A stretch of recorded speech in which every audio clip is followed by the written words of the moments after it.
Isa pang gawain ng Panginoon na pagbibigayan. Nababasa po natin sa 2 Korinto 9 versikulo 7, nagsasabing ang bawat isa ay dapat magbigay ng ayon sa sariling pasya, maluwag sa loob at di napipilitan lamang, sapagkat iniibig ng Diyos ang kusang nagbibigay ng may kagalakan. 2 Korinto 8 versikulo 12, sapagkat kung bukal sa kalooban ng pagbibigay at tanggapin ng Diyos ang inyong kakayanan, hindi niya hinihintay na magbigay kayo ng hindi ninyo kaya. Mas mapapalad ang nagbibigay kaysa tumatanggap. Tunay nga po yun, mga kapatid. Inayaan ko pang bawat isa inyo na tayo magbigay para sa gawain ng Panginoon, at tunay nga po na masunod natin ang sabi ng kasulatan na tayo magsasama-sama, magtutulungan sa pagmamahalan. Tayo po ay magkaloob sa gawain ng Panginoon.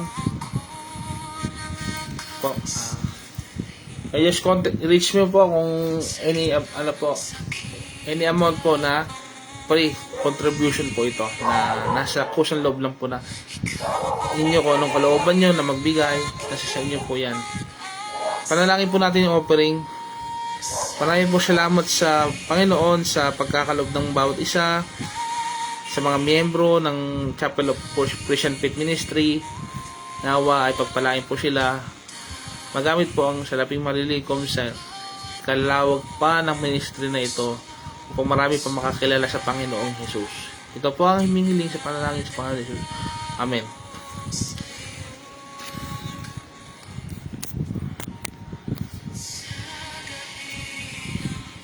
Sa panggawain ng Panginoon ay ang banal na hapunan, kung saan nung ginawa po ng Panginoon nung araw na siya ay pagkanulo, nung bago siya galing sa krus, sinabi niya ito yung walang hanggan na gagawin natin hanggang siya yung muling babalik. Ang kanyang muling pagbabalik, gagawin po natin ito, ang pag-aalala sa kamatayan ng ating Panginoong Hesukristo at muling pagkabuhay at ang kanyang pagbabalik. Inaalala natin ang kanyang ginawa sa atin.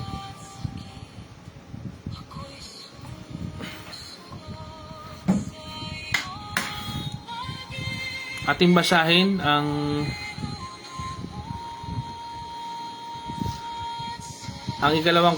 unang Korinto versikulo ang unang Korinto kabanata 11 versikulo 23 hanggang 26. Ating pong basahin, sapagkat ito ang turo na tinanggap ko,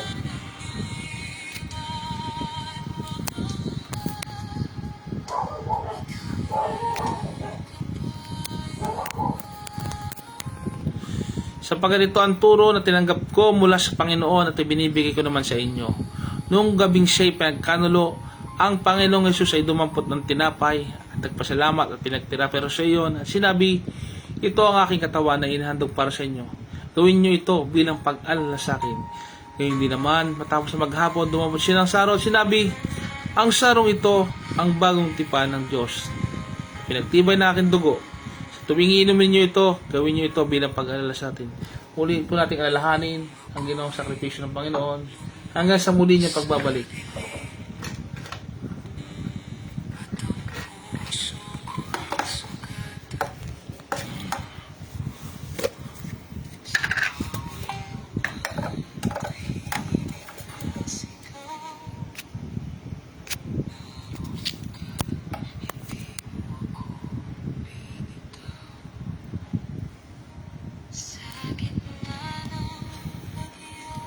Tanggapin po natin ang tinapay.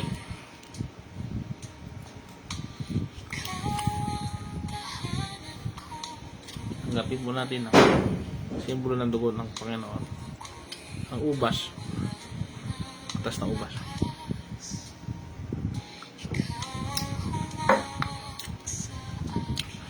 Ay manalangin.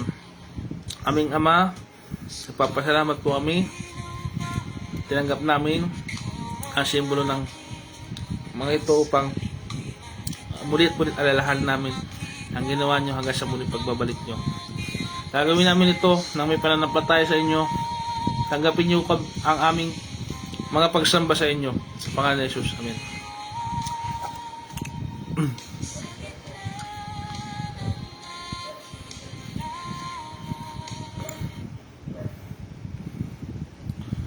Diyan po napasamantalang nating tayo magkahiwalay at ating pagpatuloy ito sa mga susunod na panahon.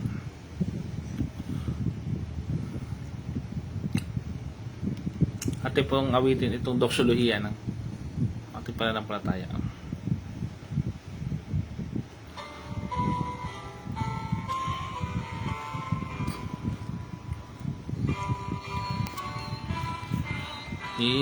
Ipalam os pong sanilikha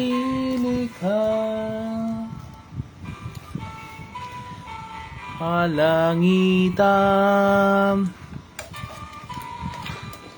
diwang banal. Amen.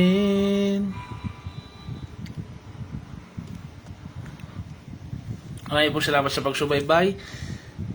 Sumayin nyo nawa ang pagpapala ng Panginoon, Diyos Ama, Diyos Anak, Espiritu Santo, at nawa po ay naitaas natin ang pangalan ng Panginoon sa ating mga buhay.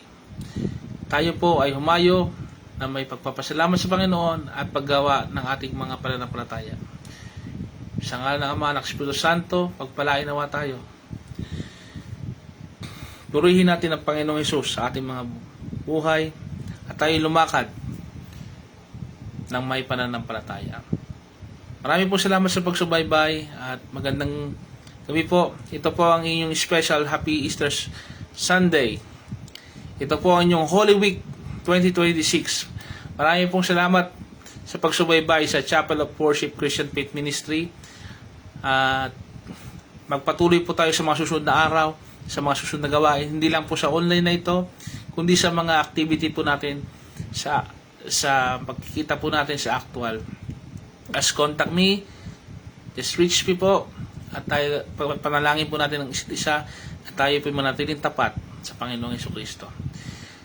Mahal na mahal po natin ang Panginoon at siya po nanatiling buhay sa ating mga puso. Tandaan po natin yan, sumayin niyo ang kapayapaan ng Panginoong Jesucristo.